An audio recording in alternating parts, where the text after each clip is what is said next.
اللہ خیریت سے ہیں آپ؟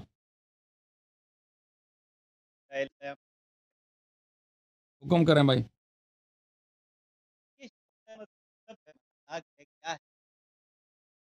کیا غصے میں ہیں؟ بڑے غصے میں نظر آ رہے ہیں. غصہ بہت ہے، والیوم لو ہے.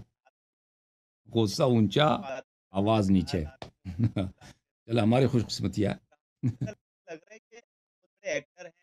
وہ آپ مائکروفون قریب لائیں. مائکروفون آپ کی آواز نہیں لا رہی ہے. میں یہ بات کریں. میں دیکھ رہا ہوں لباس، آپ کو ایسا لگ رہا ہے کہ شیعہ مذہب مذاق سے کم نہیں. چلیں بھائی، یعنی عقل وہ آپ کو پسندوں لگ کا رہا ہے نا. یہ ہاں یہ وہی بھائی، کوئی سنجیدہ بات کریں، کوئی اعتراض کریں نا.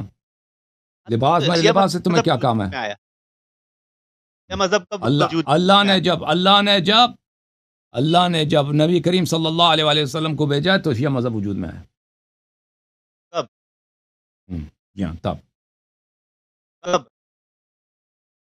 جب اللہ نے زندگی نبی پیغمبر کی صلی اللہ زندگی علیہ تھی، وسلم کو وحی بھیجا ہے. اقرأ بسم ربک الذی خلق، خلق الانسان من علق. ابھی تو آپ اب کہہ رہے تھے اسکالر کے ساتھ کہ پہلے شیعہ قلیل تعداد میں تھے، شیعہ تھے نہیں، اور پھر بولا اللہ کے نبی زمانے میں کیا مدل رہا ہے یہ سو میڈیا پر؟ کیا ہاں، لگتا ہے؟ شیعہ قلیل تعداد میں تھے، لیکن آپ کہہ رہے ہیں کہ ابتدا کب سے ہوئی نا. ابتدا آپ نے یہ تو نہیں پوچھا. اگر قلیل کب ہوئی تعداد تھی میں اللہ تھا. کی نبی کی ہاں 63 تو سالہ تو زندگی میں آپ تو شیعہ مذہب کی ابتدا کب ہوئی؟ ابھی میں آپ کو دکھاتا ہوں شیعہ مذہب کی ابتدا کب سے ہوئی. صوفی صاحب جو ہے نا، صوفی صاحب ہمارے بھائی ہیں، وہ ہم کہتے اہل ہیں شیعہ حدیث مذہب. صوفی تو شیعہ ہوتے ہیں. اچھا صوفی شیعہ صوفی نہیں ہوتے. ہم نے آپ کو داڑھی دے کے، لال داڑھی دے کے ہم نے آپ کو صوفی کہا. اچھا اور یہودیت میں جو صوفیت تھی وہ میں ہے. اچھا، اچھی بات ہے، آپ سے ہی فرما رہے. یہ دیکھیں، آپ کا نام میں بھول گیا. نام کیا تھا آپ کا؟ ندیم صاحب. ندیم صاحب آپ اہل حدیث ہیں. میں آپ کو حدیث دکھا دیتا ہوں، ٹھیک ہے نا، تاکہ آپ خوش ہو جائیں. محترم ناظرین، یہ کتاب ہے الدر المنثور فی التفسیر مأثور. تالیف کس کیا؟ عبد الرحمن السیوطی کیا. جزء نمبر 8، کتاب چھپی ہے 2009 دارالفکر بیروت میں. یہ اس کتاب میں، یہ شیعوں کی کتاب نہیں ہے، آپ کو پتہ ہونا چاہیے. یہ تفسیر کی کتاب ہے، اور تفسیر بھی کون سی؟ تفسیر بالحدیث، یعنی قرآن اور سنت کو انہوں نے جمع کیا. اور یہ سورہ مبارکہ، یہ بینہ کی آیات ہیں. سورہ مبارکہ بینہ میں یہ آیات ہیں: اعوذ باللہ من الشیطان الرجیم، ان الذین آمنوا وعملوا الصالحات اولئک هم خیر البریہ. کہ جن لوگوں نے ایمان لایا ہے اور عمل صالح انجام دی ہے، وہ خیر البریہ ہیں، وہ سب میں بہترین ہے. بریہ یعنی مخلوقات، بریہ یعنی خلق. بہترین خلق کون ہے؟ جنہوں نے ایمان اور عمل صالح انجام دیا. اچھا، ملاحظہ فرمائیے، اسی آیہ کی ذیل میں سیوطی صاحب کئی اسانید کے ساتھ مکرر روایت فرماتے ہیں. پہلی حدیث ملاحظہ فرمائیے: اخرج ابن عساکر عن جابر ابن عبداللہ كنا عند النبی صلی اللہ علیہ وآلہ. جابر ابن عبداللہ انصاری نے فرمایا کہ ہم نبی کریم صلی اللہ علیہ وآلہ وسلم کے بارگاہ اقدس میں تھے. فاقبل علی علیہ السلام، کہ علی علیہ السلام تشریف لائے. فقال النبی، تو نبی صلی اللہ علیہ وآلہ وسلم نے کہا: والذی نفسی بیدہ ان ھذا وشیعتہ لهم الفائزون یوم القیامہ. کہ رسول پاک صلی اللہ علیہ وآلہ وسلم نے فرمایا کہ اس اللہ کی قسم جس کے ہاتھ میں میری جان ہے، یہی اور اس کے شیعہ یہی ہیں جو کامیاب ہیں قیامت کے دن. یہ کہنا تھا پیغمبر کا کہ یہ آیہ نازل ہوئی. ونزلت، یہ آیہ نازل: ان الذین آمنوا وعملوا الصالحات اولئک هم خیر البریہ. کہ جو لوگوں نے ایمان لایا اور عمل صالح انجام دیا ہے وہ خیر البریہ. اگلا حدیث: فكان اصحاب النبی صلی اللہ علیہ وآلہ اذا اقبل علی علیہ السلام قالوا جاء خیر البریہ. تو یہ پھر رسم بن گیا صحابہ میں، جب بھی علی علیہ السلام تشریف لاتے تھے تو صحابہ عرض کرتے تھے کہ خیر البریہ، بہترین خلقت، بہترین عالمین تشریف لائیں. اچھا، اگلا حدیث: واخرج ابن عدی وابن عساکر عن ابی سعید مرفوعا. سند کے ساتھ ابن عدی اور ابن عساکر نے ابو سعید خدری رضی اللہ عنہ سے روایت کی ہے علی علیہ السلام خیر البریہ. واخرج ابن عدی عن ابن عباس سے روایت کی ہے لما نزلت، جب یہ آیہ نازل ہوئی ہے خیر البریہ والی آیت. قال رسول اللہ صلی اللہ علیہ وآلہ لعلی، رسول پاک صلی اللہ علیہ وآلہ وسلم نے اپنے بھائی علی علیہ السلام سے خطاب کیا ہے: هو انت وشیعتک یوم القیامت راضین مردین. یہ بہترین خلائق جو الذین آمنوا وعملوا الصالحات ہیں، وہ آپ اور آپ کے شیعہ ہیں روز قیامت. آپ اللہ سے راضی، اللہ آپ سے راضی. اچھا، وَأَخْرَجَ ابن مردوی عن علی علیہ السلام، ابن مردوی نے روایت کی علی علیہ السلام سے، قال لی رسول اللہ صلی اللہ علیہ وآلہ، رسول پاک صلی اللہ علیہ وسلم نے فرمایا، الم تسمع قول اللہ، کیا تو نے اللہ کی آیت نہیں سنی ہے، ان الذین آمنوا وعملوا الصالحات اولئک هم خیر البریہ انت وشیعتک، یہ آپ اور آپ کے شیعہ ہیں. وموعدی وموعدکم الحوض، میرا اور آپ کے شیعوں کا وعدہ حوض کوثر ہے. اذ جئت الامم للحساب تدعون غرا محجلین، جب سب خلائق ادھر حساب کتاب کے لیے آئیں گے تو سب غر محجلین آپ ہوں گے. غر محجل کس کو کہتے ہیں؟ وہ گھوڑا جس کے ماتھے پہ اتنا درہم جتنا ایک سفید نشان ہوتا ہے، وہ بڑا خوبصورت ہوتا ہے، اور اس کے جو پیر ہوتے ہیں، پیر اس کے گھٹنے تک سفیدی کے نشان ہوتے ہیں. یہ گھوڑوں میں خوبصورتی کا نشان ہوتا ہے. یہ کس کے لیے ہوتا ہے کہ یعنی نہایت ہی خوبصورت، شاندار، اعلیٰ. یہ کیا ہے؟ مجاز کے طور پر، استعارے کے طور پر استعمال کیا گیا اس حدیث شریف میں کہ روز قیامت شان آپ کے اور آپ کے شیعوں کی ہوگی. اب سوال بھائی صاحب کا یہ تھا، ندیم بھائی کا، کہ شیعہ مذہب کی ابتدا کب سے ہوئی ہے؟ میں نے شیعہ کتاب نہیں دکھایا، میں نے جماعت عمریہ کی تفسیر کی کتاب دکھائی ہے. قرآن کے آیات اور رسول پاک صلی اللہ علیہ وآلہ وسلم کے ایک حدیث نہیں، دو حدیث نہیں، تین حدیث نہیں، 4 حدیث مختلف اسانید کے ساتھ، ابو جابر بن عبداللہ انصاری، ابو سعید خدری، ابن عباس، علی علیہ الصلوۃ والسلام اور دوسرے صحابہ سے. کیا یہ حدیث دکھائی دی آپ کو کہ اللہ تعالیٰ نے رسول پاک صلی اللہ علیہ وآلہ وسلم کو یہ فرمایا کہ روز قیامت اہل نجات، جن کو شفاعت رسول صلی اللہ علیہ وسلم حوض کوثر پہ ملے گی، کون ہے؟ وہی ہیں جو خیر البریہ ہیں، الذین آمنوا وعملوا الصالحات ہیں، اور وہ علی علیہ الصلوۃ والسلام اور علی علیہ السلام کے شیعہ ہیں. یہ اگر کوئی شیعہ کتاب تھی تو بھائی آپ کی کوئی بات بنتی کہ ہمیں قبول نہیں کرتے. آپ اہل حدیث ہیں، آپ کے اپنے کتب سے متواتر سند کے ساتھ ثابت کیا. الحمدللہ سوشل میڈیا پر بیٹھ کر آپ ایسی بات پیش کر رہے ہیں جس میں اپنی عقل گھسا رہے ہیں. یہ ندیم بھائی کو یہ قرآن کے آیت اور روایت اس کو مذاق نظر آ رہا ہے. بھائی صحابہ تو وہ سب سے پہلے شیعہ بنتے نا، صحابہ بن گئے تھے نا، تو بن گئے تھے. ابن عباس، جابر ابن عبداللہ انصاری، ابو سعید خدری، یہ سب شیعہ تھے. یہ شیعہ تھے نا، یہ سب شیعہ. ارے وہ تو اہل سنت نا، وہ آپ کا ادعا. آپ نے پوچھا مجھ سے کہ شیعہ مذہب کا ابتدا کب سے ہوا ہے؟ بھائی صاحب میں نے آپ کے اپنے کتاب میں نے کیا کہا؟ میں نے کہا جس دن اللہ نے نبی کو بھیجا ہے، جس دن اللہ کو نبی صلی اللہ علیہ وسلم کو بھیجا ہے، اور میں نے اس بات کو آپ ہی بات سنیں بات سنیں گروہ نہیں پوچھا، تو میں نے آپ کی خدمت پوچھا ہوں، شیعہ گروہ نہیں پوچھا.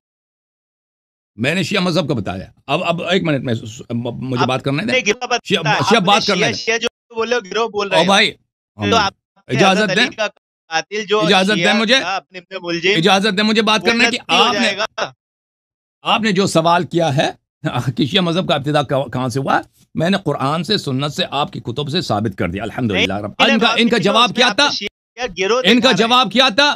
کہتے ہیں آپ مذاق کر رہے ہیں. مذہب ان کا یہی جواب تھا. مذہب سمجھتے ہیں آپ کو؟ مذہب سمجھتے ہیں؟ مذہب وہی ہے نا، مذہب وہی ہے جو اللہ رسول صلی اللہ علیہ وسلم کہتے ہیں نا. مذہب اور کس چیز کا نام ہے؟ شیعہ مذہب. اللہ اور رسول جو کہتے ہیں وہی دین ہے، وہی مذہب ہے، وہی عقیدہ ہے، وہی شریعت ہے. شیعہ مذہب اور کچھ بھی نہیں ہے. جو اللہ اور رسول نے فرمایا وہی ہے صلی اللہ علیہ وسلم. اگر وہی مذہب، اگر وہی مذہب ہوتا تو حضرت علی بھی آپ کی طرح شیعہ بولتے، حضرت حسن حسین بھی اپنے آپ کو شیعہ بولتے. اب آپ کیا ہے؟ اب آپ کیا کہتے ہو؟ یہ قرآن کی آیت ہے، یہ حدیث ہے. میں یہی کہوں گا کہ آپ سوشل میڈیا پر بیٹھ کے ایکٹنگ کرتے ہیں. اب ابو بکر کی خلافت ثابت کر لو، میں مان جاؤں گا. صحیح بخاری حدیث نمبر 5666 اٹھاؤ، پڑھ کے بتاؤ عوام کو. نہیں تم پڑھو نا، تم نے تیاری کی ہے، تم حدیث سناؤ، میں کیا پڑھوں؟ استدلال کرنا آپ کا کام ہے بھائی. یہ استدلال نہیں ہے کہ حدیث نمبر 5000 میں یہ لکھا ہے. دیکھو بھائی اگر استدلال کرتے ہو نا، جیسے میں نے آیا پڑھی ہے، حدیث پڑھی ہے، آپ بھی پڑھو. حدیث پڑھو، عربی پہلے پڑھو، ترجمہ کرو. دیکھو بھائی، دیکھو میں ایک منٹ، حدیث پڑھنے سے پہلے کوئی بھی تم نے استدلال کرنی ہو نا، مجھ سے نہ مانگو کہ تم استدلال کرو ہمارے لیے. میں عمری نہیں ہوں کہ میں آپ کے لیے استدلال کروں. وہ استدلال کرنا آپ کا کام ہے، حدیث کوٹ کرنا ابو بکر کے حق میں آپ کا کام ہے. تم وہ حدیث نکالو، سن لو پہلے عربی اس کا پڑھو، پھر ترجمہ کرو، پھر ترجمہ کرو، پھر ہمیں صحیح سمجھاؤ کہ بخاری اس کا ابو بکر کی خلافت سے تعلق کیسے بنتا ہے. جی بسم اللہ. صحیح بخاری اوکے. صحیح صحیح حدیث بخاری. نمبر اچھا 5666. 5666. اوکے. حدیث میں آگے جہاں سے مین مقارہ حاصل ہوتا ہے وہ پڑھ اللہ کے نبی صلی اللہ علیہ وسلم نے فرمایا بلکہ میں خود اس سر میں مبتلا ہوں. میں ارادہ ہوتا تھا ابو بکر کو اور ان کے بیٹا بھیجوں اور ان کے خلافت وصیت کہیں ایسا ہو کہ میرے بعد آنے والے کچھ اور کہیں. ابھی صحیح حدیث ہے اور تو آپ کی آواز کٹ رہی ہے. میں چاہ رہا ہوں کہ کاش آپ کی جو ہے نا کنیکشن اچھی ہوتی تاکہ لوگوں کو سمجھ آتا کہ آپ کیا کہہ رہے ہیں. اخبرنا ابن بلال ان یحییٰ بن سعید سمعت قاسم بن محمد. حضرت رضی اللہ عنہ سے روایت ہے. بخاری میں کیا اجماعی ہمیں نہیں سمجھ آ رہی آپ کی گفتگو نا. آپ سوشل میڈیا میں آپ کی آواز کٹ رہی ہے نا بھائی صاحب. آپ خوش ہو رہے ہیں کہ آپ کی دلیل قوی ہے, لیکن مجھے اس بات پہ افسوس. اوکے. آپ کی طبیعت بھی خراب کی, ابھی کوما میں بھی جاؤ گے. ابھی اپنے بھائی صاحب جو ہوتے ہیں نا پہلے بات کر رہے تھے, تو میں آپ کے وہ حدیث جو آپ نے جس کی طرف اشارہ کیا میں اس کو پڑھوں گا آپ کے لیے, وہ دکھاؤں گا, لیکن آپ نے اس کا نمبر بھی غلط بتایا. 5666 ہے. اور آپ نے وہ جو پڑھا ہے حدیث وہ اکثر لوگوں کو میں سمجھتا ہوں 80-90% لوگوں کو نہیں سمجھ آیا کیونکہ آپ کے کنیکشن صحیح نہیں تھی. حسن بھائی میرے آپ سے کچھ سوالات ہیں. اہل سنت سے میرا تعلق ہے. جی جی ہاں. میں کافی عرصے سے آپ کو سن رہا ہوں, تو یہ آپ جو مطلب کہ ابو بکر اور عمر اور ان کے بارے میں جو مطلب بتاتے ہیں صحیح بخاری اور ان حدیث سے کی کتب سے, تو اس میں جو انہی کتاب میں جو باقی ان کے بارے میں حدیث ہیں مطلب ان کی کچھ ان کی شان میں ہے یا اس طرح, اس کے بارے میں آپ کی کیا رائے ہے؟ تو دیکھو میرے بھائی, میرے محترم عزیز, اگر ان کو حکومت ملی ہے نا, تو ہر حکومت کے لیے پروپیگنڈا سب سے اہم چیز ہوتی ہے. ابھی جو ہے آپ تاریخ میں جتنے حکومتیں گزری ہیں, اس طرح نہیں ہے کہ پروپیگنڈا صرف ہمارے عصر میں ہے.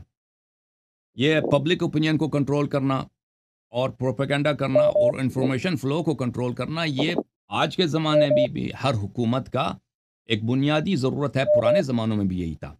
اگر آپ مثلا اس پرانے زمانے میں بادشاہ ہوتے تھے تو آپ کے لیے نہایت ضروری ہے جو آپ کے شہری ہیں ان کے سامنے آپ کا جو چہرہ پیش کیا جاتا ہے وہ چہرہ بہت اچھا چہرہ ہو, اور ایک بہت ہی آپ کے خلاف شہر میں یا آپ کی جو حکومت ہے, حکومت کا جو دائرہ ہے, اس میں کوئی آپ کے خلاف آپ کے متعلق غلط باتیں نہ پھیلائیں. تو اس لیے پرانے زمانوں میں شعراء ہوتے تھے. ہر دربار میں بادشاہ سلامت رکھتے تھے ادھر 100-200 شاعر کو. ان کا کام یہی تھا کہ صبح سے شام تک وہ شعر لکھتے تھے بادشاہ کی مدح میں. بادشاہ ہمارا اتنا بہادر ہے, بادشاہ ہمارا اتنا خوبصورت ہے, بادشاہ ہمارا اتنا اس کے فتوحات زیادہ ہیں, بادشاہ سلامت اتنے فقیروں سے, غریبوں سے, بیواؤں سے اتنے محبت کرتے ہیں. حالانکہ وہ بادشاہ جو ہے وہ سارا دن وہ اپنے عیاشی میں بھی لگا ہوتا تھا نا, تو اس کو, لیکن یہ ان لوگوں کا کام یہی تھا. یا شہر کے جو ملک کے جو علماء ہوتے تھے, مثلا اگر آپ مغل امپائر میں چلے جائیں, اس زمانے میں مختلف شہروں میں امام جماعت ہوتے تھے, خطبے دیتے تھے, نماز جمعہ وغیرہ, یا مثلا ہندو پنڈت ہوتے, تو ان کے ذریعے بادشاہ کے لیے لوگوں کے ذہن کو نرم کرنا اور ان میں حمایت پیدا کرنا, ان کے ذہن میں بادشاہ کے لیے محبوبیت اور پاپولیرٹی پیدا کرنا, ان کا کام یہی تھا. تو ابو بکر عمر کو اس بات کا بخوبی پتہ تھا.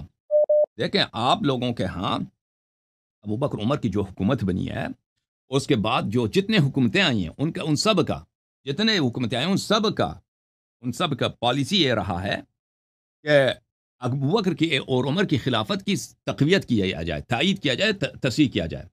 خلافت بنی امیہ بھی یہی تھا, خلافت بنی عباس بھی یہی تھا. کیونکہ ان کو بخوبی پتہ تھا, ابو بکر عمر کو بھی پتہ تھا, عثمان کو بھی پتہ تھا, بنی امیہ کو بھی پتہ تھا, اور اسی طرح بنی عباس کو بھی پتہ تھا کہ یہاں پہ مسلم کمیونٹی میں جو شیعہ ہیں یہ لوگ اپنے ائمہ کو امامت و خلافت کے حقدار سمجھتے ہیں, اور ابو بکر اور عمر اور ہماری حکومت کو یہ باطل سمجھتے ہیں. تو ان کے لیے نہایت ہی ضروری تھا کہ امیر المؤمنین علیہ الصلاۃ والسلام کو منصوص بالخلافہ نہ کہا جائے، کیونکہ اگر امیر المؤمنین علیہ السلام وہ منصوص بالخلافہ ہیں اور ان کے بعد ثابت ہو جائے گا پھر امام حسن امام حسین علیہ السلام، پھر اسی طرح ائمہ علیہ السلام، یعنی منصور دوانقی کے زمانے میں امام جعفر صادق علیہ السلام، ہارون کے زمانے میں امام کاظم علیہ السلام، مأمون کے زمانے میں امام رضا علیہ السلام، یہ لوگ خلافت ان کا حق بنتا ہے تاکہ لوگوں کو یہ پتہ نہ ہو۔ تو اس انفارمیشن کو کنٹرول کرنا نہایت اہم تھا، اور اس میں سے سب سے اہم جو تھا طریقہ کاری تھا کہ ابو بکر اور عمر کی خلافت کو ہمیشہ شرعی طریقے سے پیش کیا جائے، ان کی خلافت صحیح ہے۔ یہ ان حکومتوں کے لیے، جیسے ابھی فرض کریں حکومت رشیا کی جو حکومت ہے، اپنی ہر حکومت کی ایک لیجیٹمیسی ہوتی ہے، ایک ایسے چیزیں ہیں جو جن کی وجہ سے وہ حکومت لیجیٹمیٹ ہے، یا حکومت پاکستان ہے لیجیٹمیٹ ہے، تو وہ اور اس لیجیٹمیسی انفارمیشن کی بنیاد پہ ہوتی ہے، معلومات کی بنیاد پہ ہوتی ہے۔ اگر لوگوں کو اتنے شک ہو جائیں، لوگوں کو ایسے معلومات میں نے کہ ہماری حکومت ہی یہ غلط حکومت ہے، تو پھر وہ اپنی حکومت کو نہیں مانیں گے، حکومت کمزور ہو جائے گا بلکہ گر جائے گا۔ تو اسی لیے تاریخ کے طول میں ابو بکر اور عمر کی خلافت کے اس بات کے لیے وہاں پہ حدیث بنانا کون سا مشکل کام ہے، حدیث بنانا کون سا مشکل کام ہے۔ ہاں، تو اور یہ سب احادیث جتنے بھی روایات ہیں ابو بکر عمر کی مدح میں، یہ سب قرآن کے مخالف ہیں، کیونکہ جب قرآن نے واضح الفاظ میں ابو بکر عمر عائشہ ان تینوں کو بار بار قرآن مجید نے ان کی، میں آپ کو بہت ہی تواضع کے ساتھ آپ کی خدمت میں عرض کر رہا ہوں، اور بہت ہی خود انکساری کے ساتھ آپ برا نہ مانیں، قرآن مجید نے بار بار ان کی تکفیر کی ہے۔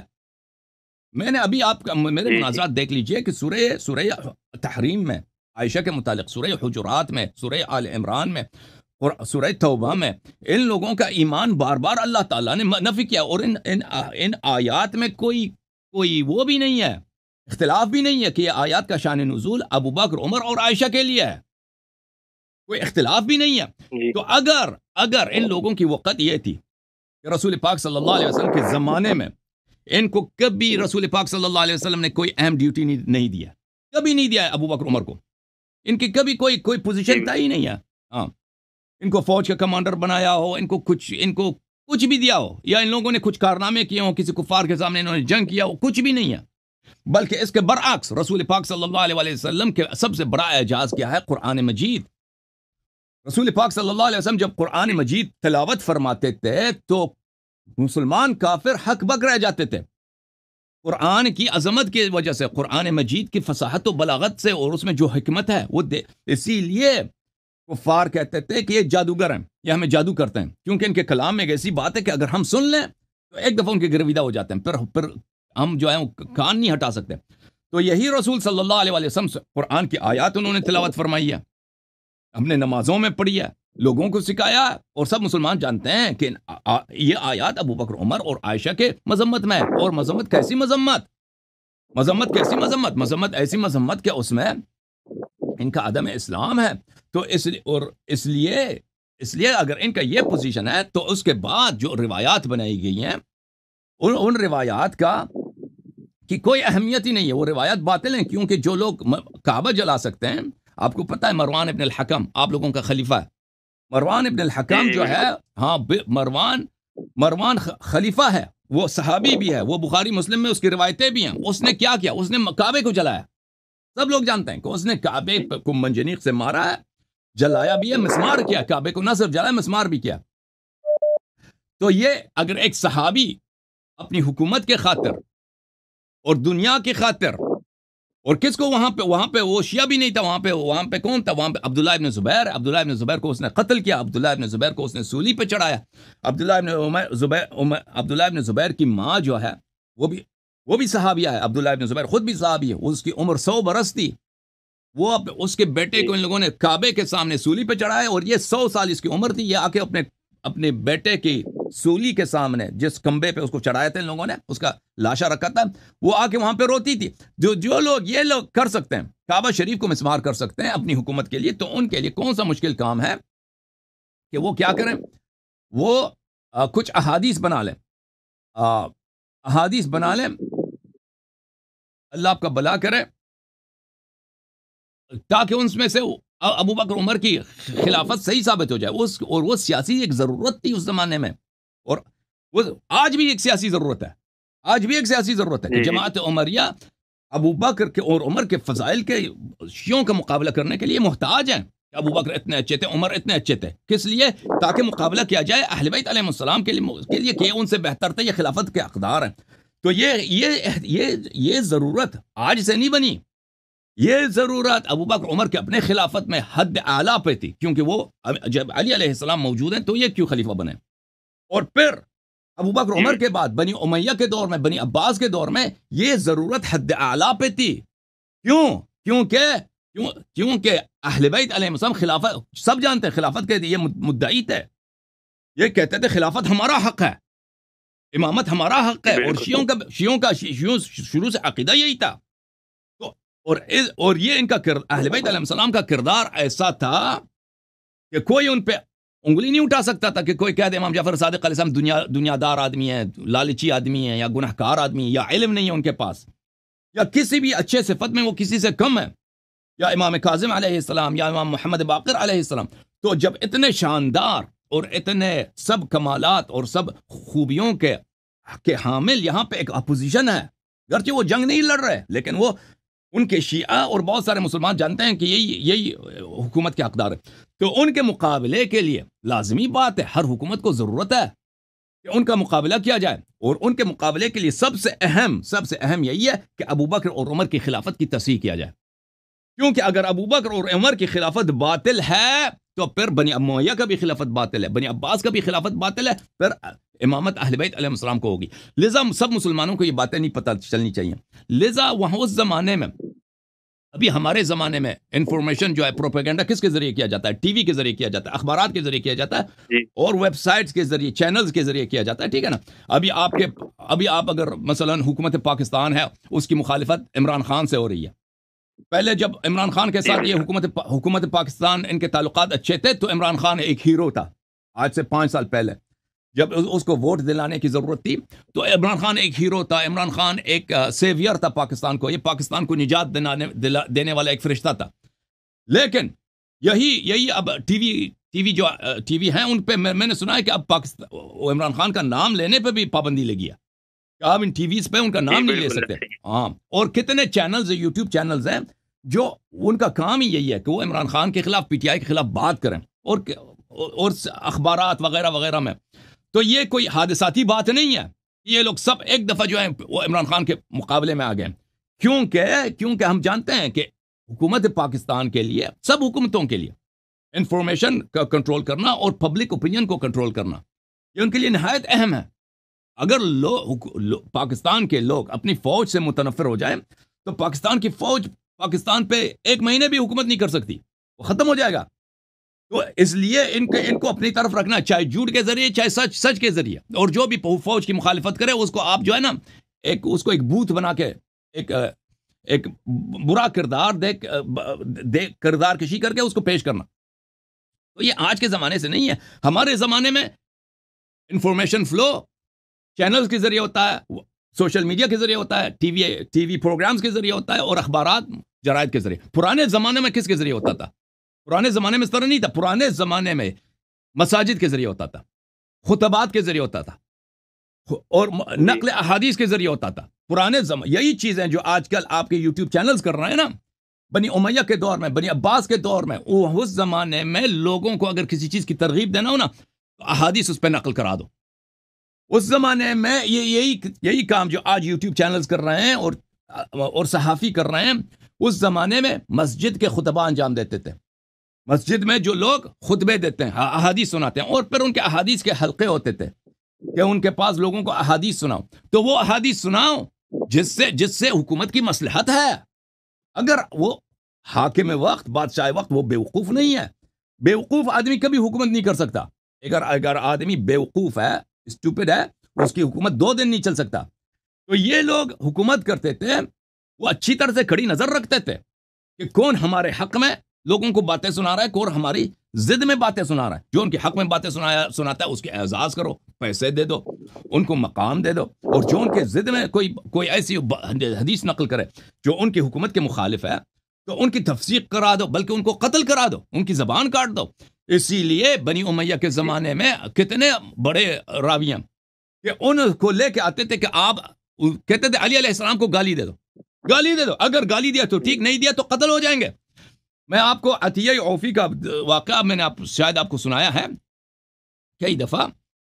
عطیہ العوفی یہ بہت بڑا محدث ہے اپنے زمانے کا، بنی امیہ کے زمانے میں، اور اس کے احادیث بہت زیادہ ہیں آپ لوگوں کے کتب میں، سنن نسائی میں، ترمذی میں، ابو داود وغیرہ میں۔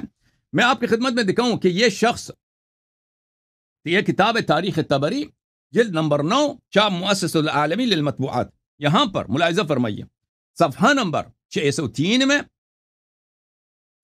سنہ 111 کے واقعات میں عطیہ عوفی کے متعلق انہوں نے کہا کہ حجاج نے محمد ابن قاسم، وہی محمد ابن قاسم جو سن آیا تھا لشکر لے کے، ان ادعو عطیہ فإن لعن علی بن ابی طالب علیہ السلام وإلا فضربه 400 صوت۔ حجاج ابن یوسف نے اپنے بھتیجے کو کہا، محمد ابن قاسم کو، کہ تو جو ہے عطیہ عوفی کو بلا دے، اس سے کہہ دے کہ لعنت کر، گالی دے دے سب لوگوں کے سامنے دربار میں علی علیہ السلام کو، اگر نہیں کیا تو اس کا سر ٹنڈ کر، اس کے سر کو شیو کرو اور اس کو 400 کوڑے لگا دو، اور 400 کوڑا، کوئی ایک کوڑا جو ہے نا آپ کی چیخ آسمان کو نکل جاتی ہے، 2 کوڑے، 3 کوڑے، 4، 5، 10، 100 کوڑے میں آدمی کے مرنے کا احتمال ہوتا ہے، 200 کوڑے میں تو مر جاتا ہے، 300-400 تو کوئی بچ ہی نہیں سکتا۔ تو اس کا کیا ہوا؟ ہاں، وَاحْلُقْ رَأْسَهُ وَلَحْيَتَهُ، اس کی داڑھی بھی ٹنڈ کرو، اس نے اس کو بلایا کہ یہ کام کرو، اس نے نہیں کیا تو اس کو یہی کام اس کے ساتھ ہوا۔ تو اتنا بڑا عالم کہ اس کی روایتیں اس کے سب کتابوں میں موجود ہیں، تو کس لیے اس کی اس طرح بے عزتی کرائی گئی کہ وہ لعنت نہیں کرتا۔ اب کسی کو اس وقت میں جب ماحول اتنا ایسا ہے کہ آپ کہ نام بھی نہیں لے سکتے نا، اب اگر آپ نارتھ کوریا میں ہوتے ہیں، نارتھ کوریا میں اگر آپ وہاں پہ جو ڈکٹیٹرشپ ہے وہاں پہ اگر آپ ان کا جو گریٹ لیڈر ہے اس کا آپ تعریف نہ کریں تو آپ کو وہ قتل کر دیتے ہیں، وہ مخالفت تو دور کی بات ہے۔ تو اس زمانے میں لازمی بات ہے کہ روات ایسے احادیث نقل کریں گے اپنی جان بچانے کے لیے اور دربار کو خوش کرنے کے لیے، اور دربار ان لوگوں کی حوصلہ افزائی کرائے گا کہ آپ وہ احادیث نقل کرو جن سے ہماری سیاسی مخالفین جو ہیں ان کی جو ہے اوقات نہ رہے لوگوں میں، ان کی بے عزتی ہو۔ تو اسی لیے ایسے روایت بنائی گئی۔ تو اب ملاحظہ فرمائیے، میں آپ کی خدمت میں عرض کروں، یہ کتاب ہے کتاب الموضوعات، جز نمبر 1، ابن جوزی صاحب کی، یہاں پر بس میں دو جملے، صفحہ نمبر 303 میں، باب فی فضل ابی بکر، ابو بکر کے فضائل میں موضوعات، غلط احادیث۔ قد تعصب قوم لا خلاق لهم يدعون التمسك بالسنة فوضعوا لأبی بکر فضائلا۔ ہمارے محدثین نے جن کا ایمان نہیں ہے، انہوں نے ابو بکر کے لیے کیا احادیث وضع کی ہیں، اور کس کے لیے؟ شیعوں کا مقابلہ کیا جائے۔ یہ جو انہوں نے کہا نا کہ اس لیے انہوں نے کیا ہے کہ شیعوں کا مقابلہ کیا جائے، تو آپ کی خدمت میں عرض یہ ہے کہ یہ صرف شیعوں کے مقابلے کے لیے محدثین نے نہیں کیا ہے، بلکہ حکومت وقت کی حکومتوں نے اپنی سیاسی مفادات کے لیے انہوں نے ابو بکر عمر کی فضائل بڑھانے چڑھانے میں انہوں نے بہت بڑا کردار ادا کیا، اور یہ احادیث سب باطل ہیں کیونکہ قرآن کے مخالف